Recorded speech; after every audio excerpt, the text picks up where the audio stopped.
Il faut que je trouve une chanson comme lui. Tous les mercredis, c'est jour de cinéma. Un truc du style. Tu vas me coacher, tu vois. Parce que tous les mercredis, c'est jour de cinéma, tu vois. Donc, c'est L'Accord. C'est un film camerounais qui vient de sortir en salle. Ça raconte l'histoire de Flora, une brillante étudiante qu'on va retrouver droguée et violée à une soirée organisée dans la maison de son petit ami. Et pour éviter un scandale, la famille du petit ami est prête à mettre le prix, mais un gros prix à sa famille qui est très modeste, pour ne pas dire pauvre. Et bref, on regarde la BA et je vous dis pourquoi ce film mérite d'être vu. Oh ouais! On a eu le bac! Félicitations, fiston. C'est maintenant que la vie commence. Qu'est-ce que tu ferais si quelqu'un te fait du mal? Ça dépend. Quel genre de mal? Est-ce que tu vas me faire du mal?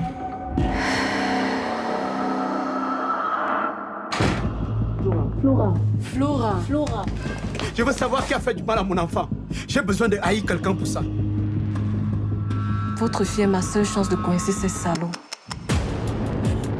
Elle nous propose 10 millions si on accepte tous de signer cet accord. Qui elle? Ce n'est pas la vérité, mais c'est celle de notre accord.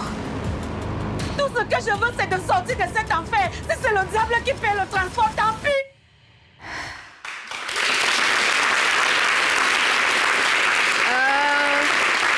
Donc, moi, ce film, il met en colère. Moi, il m'a un peu mis en colère parce qu'il a montré que beaucoup de personnes, certaines personnes riches, en tout cas dans ce film, en l'occurrence, pensent qu'on peut tout acheter avec de l'argent, qu'on peut acheter la dignité d'une personne parce qu'elle n'a pas les moyens.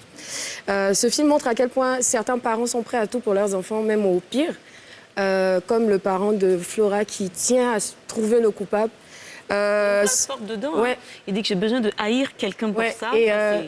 Et donc, le chèque de 10 millions, se retrouver face à 10 millions alors qu'on n'a même pas de quoi nourrir ses enfants, de quoi payer leur école.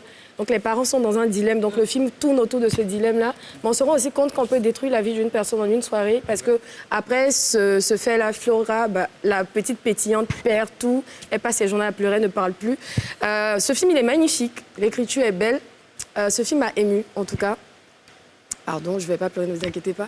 Le jeu des acteurs, qui est le péché du cinéma africain, laisse à désirer, mais ça n'enlève rien à l'histoire, à la beauté de l'histoire. Moi, j'invite à voir ce film qui est en ce moment en salle, pas seulement pour soutenir le cinéma africain, mais parce que l'histoire est belle et je pense qu'il y a plein de choses à revoir dans le système, en tout cas quand tu regardes ce film. Et aussi pour soutenir le réalisateur, qui est un jeune réalisateur camerounais, et qui s'appelle Franck Thierry Léa Mal, à soutenir, à aller voir et puis me dire ce que vous en avez pensé. En tout cas, moi, ce film m'a bouleversée. Et puis, le coupable n'est pas celui qu'on croit, aussi. Donc, il y a un beau twist à la fin. Voilà. Merci pour cette sortie.